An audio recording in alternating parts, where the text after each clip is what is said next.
Welcome back into TwinTakes Fantasy Football, coming to you after another amazing week of games here in the NFL, except for Monday night. Two kind of duds. Was hoping a little bit more from the Eagles-Vikings game, but Kirk Cousins got a Kirk Cousin. So, got a ton of performances to break down, both good and bad. Some headlines we want to run through, so let's get right into it. So first headline we got to talk about, biggest thing coming out of this weekend is the loss of another quarterback, and that's going to be Trey Lance and how this impacts the 49ers.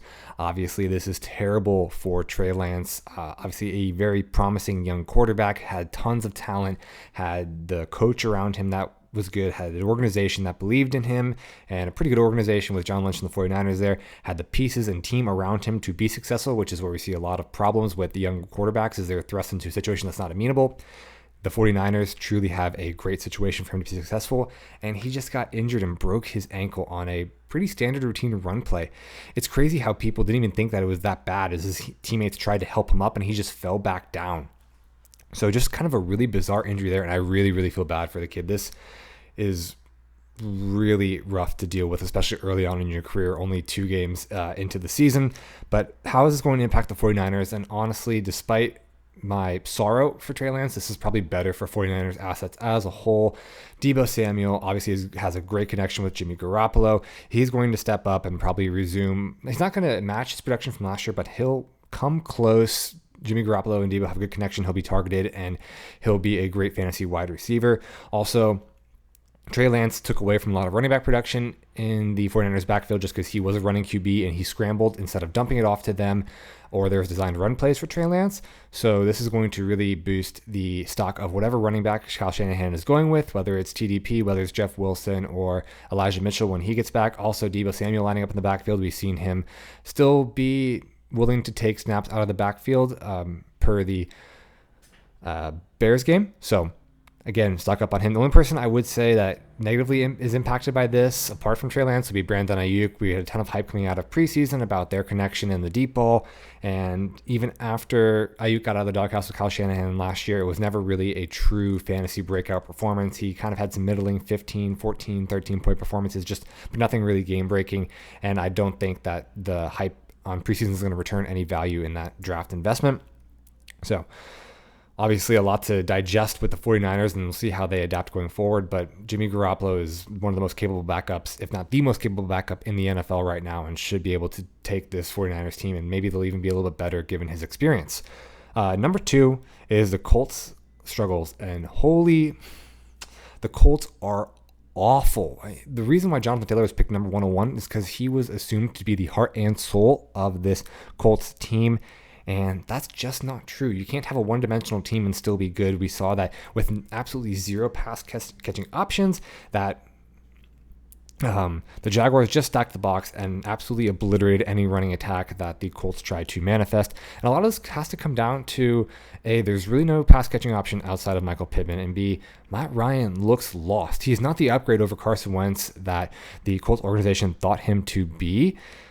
It's just, I don't know what's going on, but he looks lost there, and it's probably a factor of one of 4 things. It's either a lack of confidence in his protection, a lack of confidence in his weapons, a lack of confidence in his own arm, or a lack of confidence in Frank Wright and the plays that he's calling. I don't know which one is the most impactful factor of those that I mentioned, but as long as there continues to be a lack of confidence at the quarterback position, it's going to be pretty bad results with all Colts players involved. Hopefully Michael Thomas can get back, and hopefully that brings back some more confidence to Matt Ryan and brings more balanced offense and allows those Colts pieces to be more relevant in fantasy. Number 3, continuing on kind of a little negativity slide here. What do we do with the Cowboys? I mean, yeah, they got the win over the Bengals, but it was not a pretty win whatsoever. CD is not the high-end wide receiver we expected him to be. He had an absolute bomb of a game in week 1. And I mean, I expected against the Tampa Bay defense that might be the best in the league currently, but he finished with about 11 fantasy points. Nothing that we're expecting from a guy who was drafted in the 2nd round. Zeke looks bad. The eye test tells me that he's kind of washed. He's not running with the same aggression that he used to. He's not breaking tackles. He just looks very hesitant when he has the ball, and he's skittish when anticipating contact. Tony Pollard looked like the much better runner. So at this point with the Cowboys, I'm flexing CD because you have to with that kind of talent. I'm flexing Tony Pollard because he was by far the better runner, had far more conviction when he had the ball in his hands, and is just way more efficient with the ball. And I'm benching Zeke. It's just no other way to sugarcoat it. Number 4, let's talk about the Broncos' early struggles. And this is something that I predicted in my preseason videos and analysis, is that Russell Wilson was not going to be the upgrade that they predicted him to be. And now they're kind of stuck with it since they gave him that massive extension prior to even seeing anything on the field.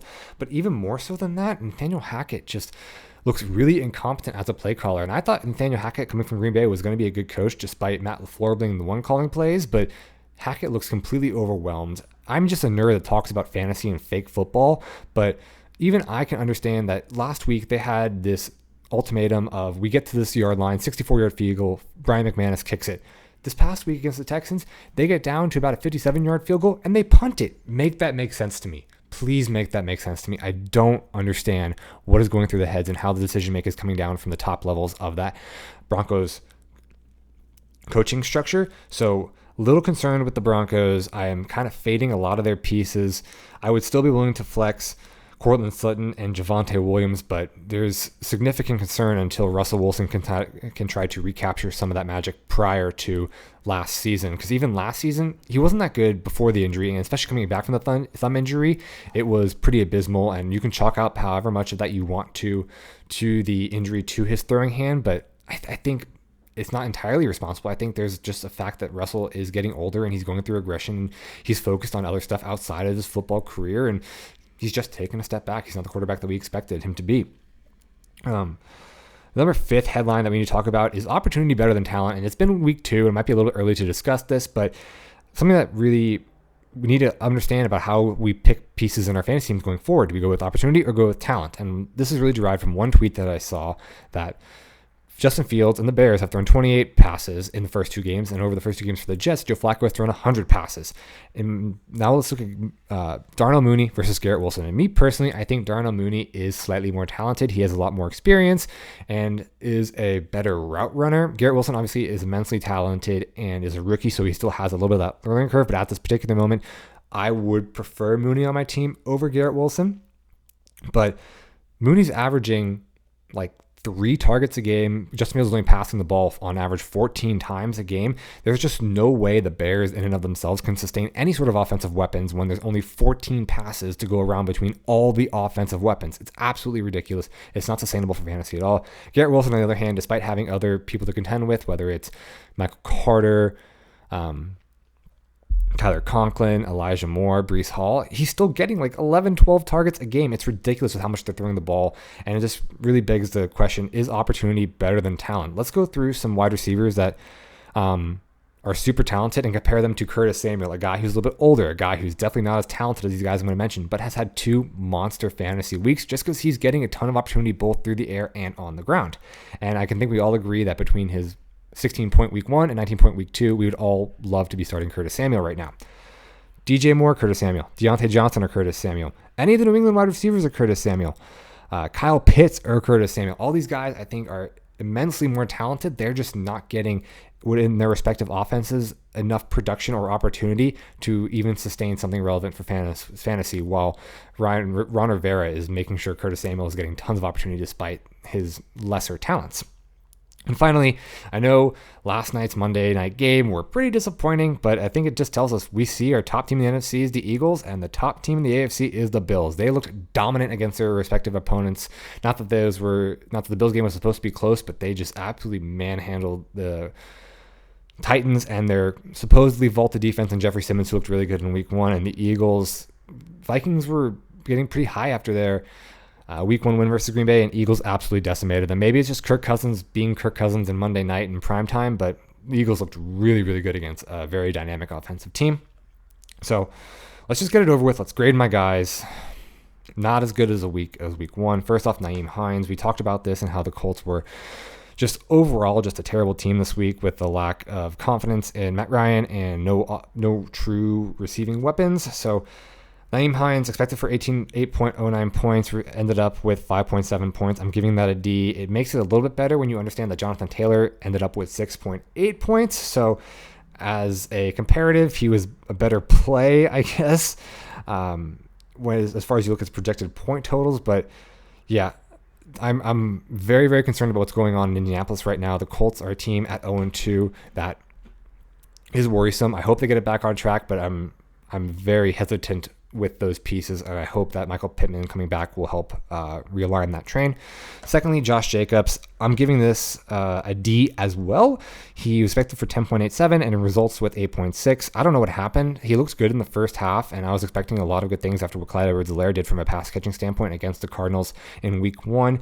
He had a good track going, but then the Raiders as a whole just kind of broke down in the second half and let the Cardinals back into the game. Didn't get any meaningful touches in the red zone, and was pretty ineffective from a pass catching standpoint. I'm still, going to go out and trot out Josh Jacobs as a fantasy asset. This is just a really bad game, and the Raiders as a whole kind of experienced a pretty down week.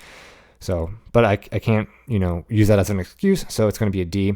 Finally, to the one good grade of the week, I went with my convictions on my waiver wire pickup from last week with Curtis Samuel, and he absolutely blew expectations out of the water. Almost 10 points over expected, producing 19.4 fantasy points, 1 rush on the ground, 11 catches through the air, 19.4 points, an absolute A+, a guy that is definitely in starting lineups consistently going forward as a mini Deebo Samuel, doing it in both run and pass catching.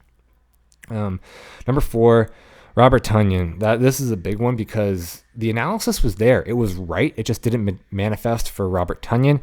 Expected to go with 8.09 points, ended up with 2.1 points. That's going to be a big fat F because anything like 2.1 points is going to be really rough to look at in your fantasy lineup and could submarine a week. We saw the shift from Aaron Rodgers to trusting more of his veteran presence, but he went with other guys rather than Robert Tonyan. Sammy Watkins had a big game. Allen Lazard was back and got some receptions.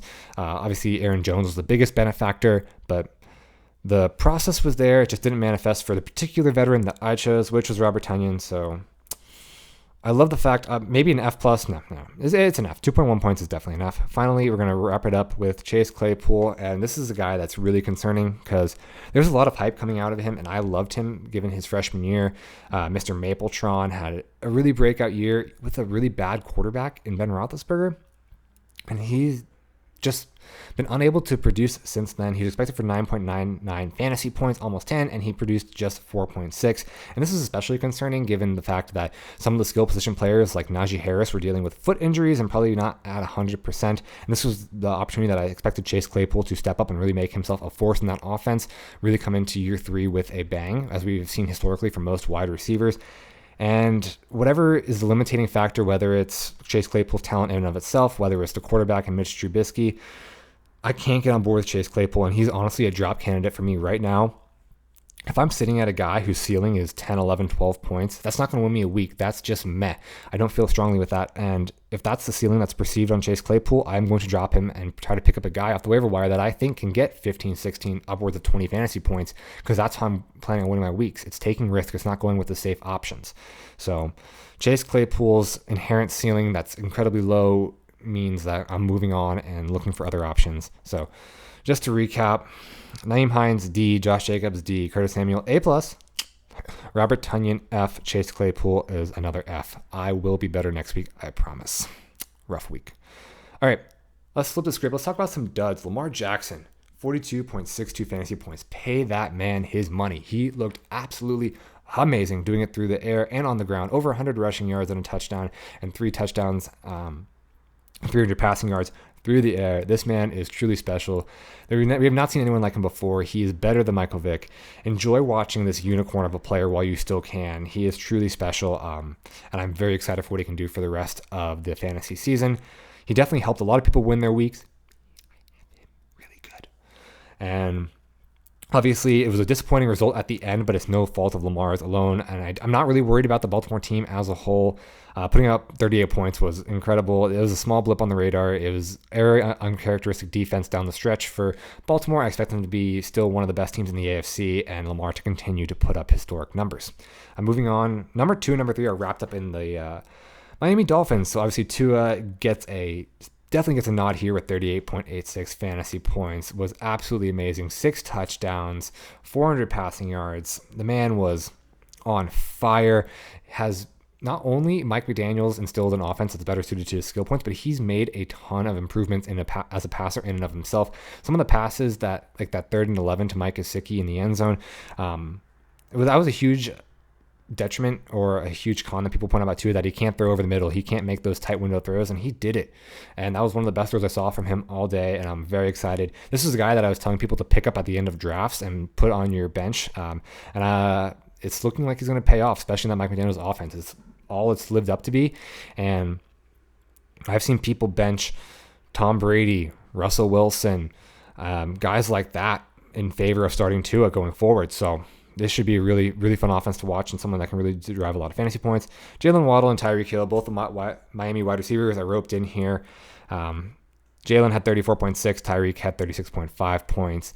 I will contend that I still think Jalen Waddle is a better wide receiver. If you look at target breakdown, Jalen Waddle had 19 targets, Tyreek Hill had 13 targets, and just the fact that Tyreek got a lot of his production in that massive comeback there in the fourth quarter with 2 long touchdowns. So I don't anticipate the Miami Dolphins, especially with how good their defense is and obviously Tua's step in the right direction, being down in too many games. So we won't need to have that furious onslaught of offensive points. And if we take away that from Tyreek Hill, Jalen Waddle is clearly the wide receiver 1. I am a little biased. I do like Jalen Waddle a little bit better. So, but just given the stats that I presented out here, I still think Jalen Waddle is going to be the more consistent guy going forward. But obviously they're both just amazing wide receivers in their own right. And in this offense, they're probably going to be top 5 wide receivers. Okay, that's a little bit of exaggeration, but they're both very, very good. Moving on, Aaron Jones put up a dominant fantasy performance at 30.5 points. Thankfully, week 1 was just a little blip on the radar. We saw what we expected to see from Aaron Jones. Heavy utilization in the passing game, heavy utilization in the run game. Aaron Rodgers really leading on his veterans and came out with an amazing 30.5 weeks. This is a get-right game for Aaron Jones, and this is why I made him one of my guys to win you a league from the running back position, why I was targeting him everywhere in the second round, especially early in the second round. Finally, Stephon Diggs, Josh Allen, MVP, Bills, best team in the AFC, if not the NFL. Probably is the best team in the NFL right now without a question. Stephon Diggs is by far the best wide receiver on that team. Even with all the focus on him with Gabe Davis out, he puts up 38.8 points. That dude is just good at football. Stephon Diggs, man. Just unbelievable. Some honorable mentions. Amon-Ra, I wanted to put him in the top 5. There just wasn't room. 34.6. I was down on him. I was wrong. I will admit I was wrong. Amon-Ra has just been absolutely amazing. His connection with Jared Goff apparently is still very strong. Jared Goff is competent in facilitating targets to a lot of his receivers. I personally thought that DeAndre Swift was going to be the focal point of this offense, and I am still a little bit concerned for when Jameson Williams comes back later on in the year. But until then, Amon-Ra is that dude. He's got that dog in him, and he's definitely a wide receiver 1 going forward. Cooper Kupp, 26.3 points, expected.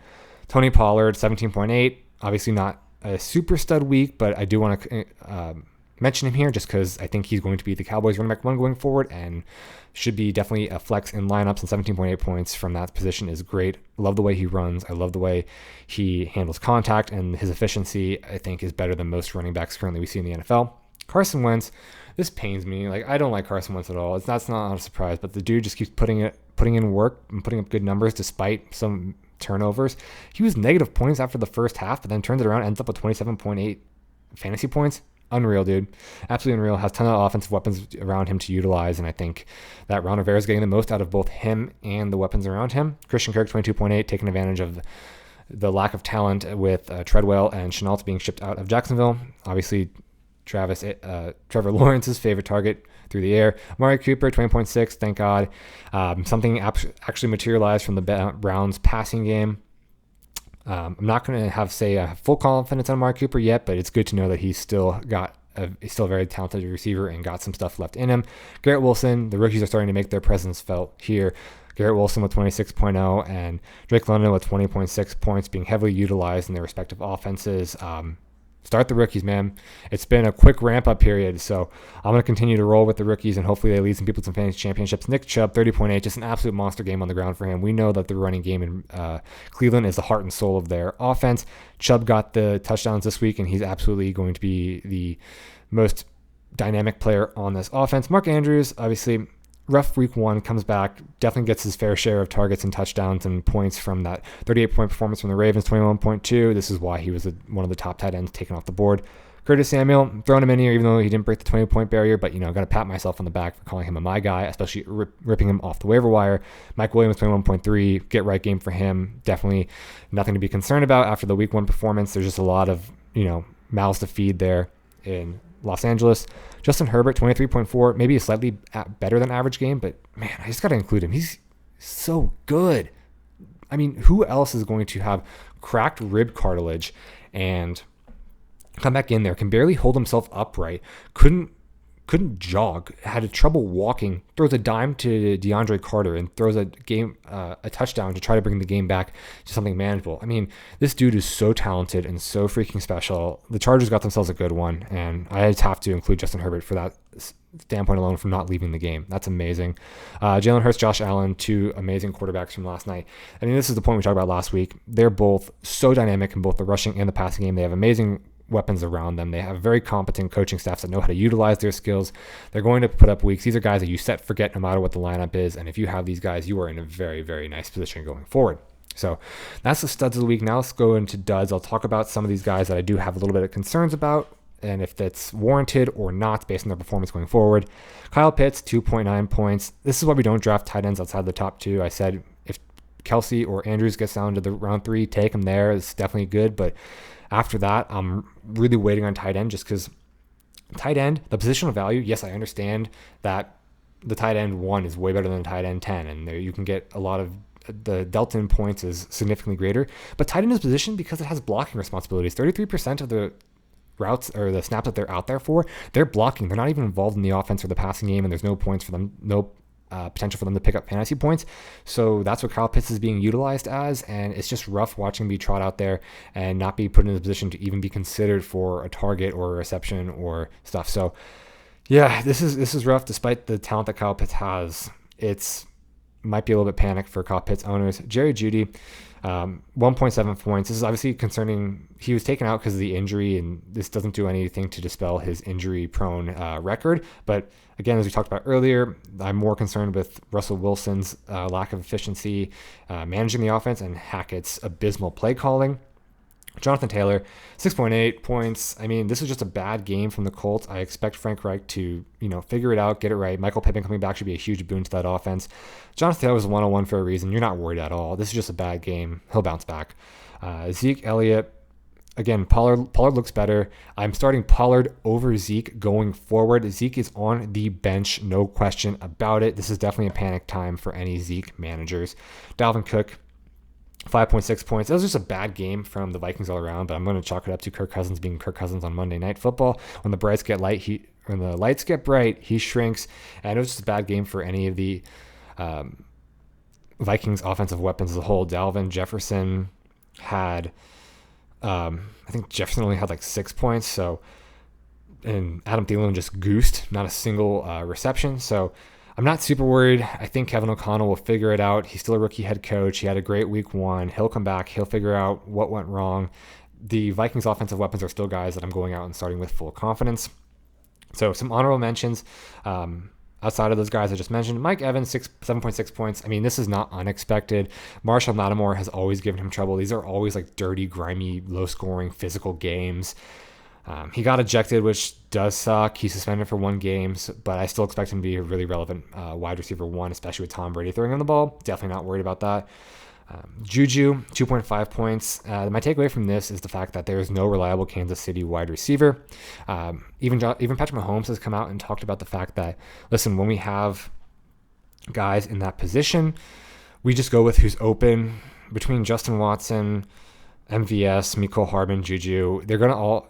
Patrick Mahomes is going to get his, Travis Kelce is going to get his, and they'll be, spattered around between the rest of those 4 or 5 other guys. Sky Moore wasn't even utilized this past game, but I'm sure he will be incorporated later on in the offense. But just, there's nothing from a consistency perspective that makes me want to start any of the Kansas City wide receivers. Travis Etienne, 6.8 points. It looks like Jameson Robinson is the wide receiver 1. I am very disappointed with the lack of pass catching roles, especially with Shenault and Treadwell being out. But hopefully this is just, it's technically his rookie season due to injury. Hopefully he bounced back and is more utilized down the stretch. Travis Kelce, 7.6 points. This isn't any other tight end. I'm not worried, but it was a good game. They just didn't really need him. And Travis Kelce, I'm not worried at all. Patterson, 4.1 points. Cordero Patterson, Listen, went up against Aaron Donald, okay? It was a rough matchup. He'll be okay. Continuing to start Patterson. DK Metcalf, 5.5 points. I'm definitely not worried. He has an opportunity. He's a clear wide receiver one in that offense. The running game looked pretty abysmal between Rashad Penny and Kenneth Walker. Unless Kenneth Walker can take that step to be that true running back one, there's going to be tons of opportunity for Gino throwing DK Metcalf the ball, still flexing him with full confidence. Devontae Adams and Jamar Chase, both guys that we've seen them do it in week one. We've seen how productive they can be and how dynamic they are. It's just bad games, respectively, for the Raiders and the Bengals. Expect them to bounce back. I'm not worried about those guys at all. They're wide receivers one for position. They're dynamic. They're in a tier of their own. And that kind of wraps up all the duds that we want to talk about today. So let's move on to a critical part, which is going to be our waiver wire targets. And first off, I'm going to go with Noah Brown, the wide receiver for Dallas. Dalton Schultz is out and was a guy that was projected to be pretty heavily utilized in this Cowboys offense, but now that he's out, targets are opening up. Michael Gallup still isn't back. Noah Brown is still the clear 1B target in Dallas, heavily targeted by Cooper Rush when he's on the field. He did this past week catch 5 catches on 5 targets for 91 and a touchdown. He looks good. He just passes the eye test. I can count 2 times where Noah Brown caught a pass and the announcers thought it was CeeDee Lamb because he's just that good at catching and securing the ball and making just really pure route running. Even when Michael Gallup comes back, I expect Noah Brown to be heavily utilized in this offense with the lack of offensive weapons there in Dallas after shipping Cooper and Cedric Wilson out. I think he's a really good stash going down the field, and even when Dak comes back, I expect Noah Brown to be a really good wide receiver. No other way to say about it. Secondly, I don't like to repeat guys on the waiver wire, but Curtis Samuel must be repeated because he's still available in over 50% of leagues. Another amazing game from him. He's a dual threat. He only one rushed this game, but he broke it for 24 yards. He's going to be utilized in the rush game and the passing game. He had 9 targets, which is by far the most in that offense. He looks to be a crucial part of that offense up there in Washington. Ron Rivera's potentially favorite weapon, and he might be the number 1 wide receiver over Terry McLaurin and Jahan Dotson, which is absolutely crazy. That dual utilization and the mini Debo effect means Curtis Samuel is a must start from here on out. Number 3, Raheem Mostert. This is pretty concerning for Chase Edmonds. Raheem Mostert outsnapped Chase Edmonds. He had 11 carries compared to Edmonds' 5 carries, and he had 3 catches compared to Edmonds' 1. Raheem Mostert is potential number 1 running back going forward. He has the history with Mike McDaniel in that offense, and I'm very concerned about Chase Edmonds. There's a lot of hype about him coming into in the offseason when he was picked up to be the RB1 down there in Miami, but I'm not, again, same thing with Chase Claypool. I'm not putting my faith in a guy whose potential is capped at 10, 11, 12 points. I would personally be dropping Edmonds and picking up Raheem Mostert and putting Raheem Mostert on my bench to see if he emerges as the tight end or the running back 1 in that offense. Number 4, this is more of a spot start in Greg Dortch. Again, this could change when Rondale and Hopkins comes back, but this is more of a conversation about how slot position wide receivers are being more utilized in the NFL. Greg Dortch was an amazing slot wide receiver at Wake Forest, and the fact that the NFL is shifting to 2 high safety looks is leaving a massive gap in the middle for slot receivers to take advantage of. Rondale Moore, when he comes back, he might be fitting into that slot position, but for right now, because Kyler Murray has a propensity for having a big arm, he does have that arm talent to throw the ball down the field. I expect a lot of defenses to play that 2 high safety coverage, and whoever's playing in that slot, whether it's Greg Dortch or Rondale Moore, will be feasting in that slot position. Finally, just following up on our tight end conversation, because we don't draft tight ends. Say it with me now. We don't draft tight ends outside the top 2. We pick them off the waiver wire and just stream them, because this is what happens. Those tight ends that we draft, like Cole Kmet, Dalton Schultz, Kyle Pitts, Darren Waller, George Kittle, they just don't end up being the positional value. They don't have returned the same investment as wide receivers and running backs in the same tiers that they're drafted in. So the guy from this week that I want to highlight is Logan Thomas. Wentz has sustained a top tight end talent before in Zach Ertz and also given really good production to Dallas Goedert, and Wentz does utilize tight ends a lot, and he has dipped, but because of his injury history last year, but prior to that, he was a top 10 tight end in the 2020 season. He is a red zone target. He had 5 targets, which is great utilization at the tight end position. 5 or more is what we're looking for. And just a guy that I think you can stream with full confidence going forward in any positive Commanders matchup. Again, I don't like to repeat picks, but this is where I am going to highlight that Devin Duvernay is a guy that needs to be picked up off of your bench. if Lamar keeps on this historic trend and puts up points like this, Rashad Bateman is good, but Devin Duvernay in his own right is also good. Maybe it may have taken him a little bit longer to break out, but he was a dominant wide receiver at Texas. He has stayed on with the Ravens. They really like him. They utilize him in multifacets of their offense, and he is the clear 1B wide receiver to Rashad Bateman. So a guy that I think down the stretch will become crucial to winning fantasy championships. If he's not there, I still see him available in over 50% of fantasy leagues. Go pick him up now. So that's what I have to do. That was the breakdown of week 2 in the NFL for fantasy. I hope you guys have enjoyed. Hopefully not hitting the panic button too early. It's only been 2 weeks. You can always bounce back from an 0-2 deficit. This is the time where I say, hey, listen, if my guys helped you win this week, hit that like button, subscribe for more content. Definitely was very exciting to put out that meme recap of week 1 last week. That was really funny. Got a lot of good positive feedback on that, and we'll hopefully keep doing that. I really enjoyed making those and got a good laugh out of that. But, those are my guys. Because this week was a little bit down, hopefully if Curtis Samuel won you a week, like, subscribe, share with your friends, do all that fun stuff, and I promise we'll be better next week. And I'm looking forward to speaking to you guys in 2 days to preview week 3. Take care.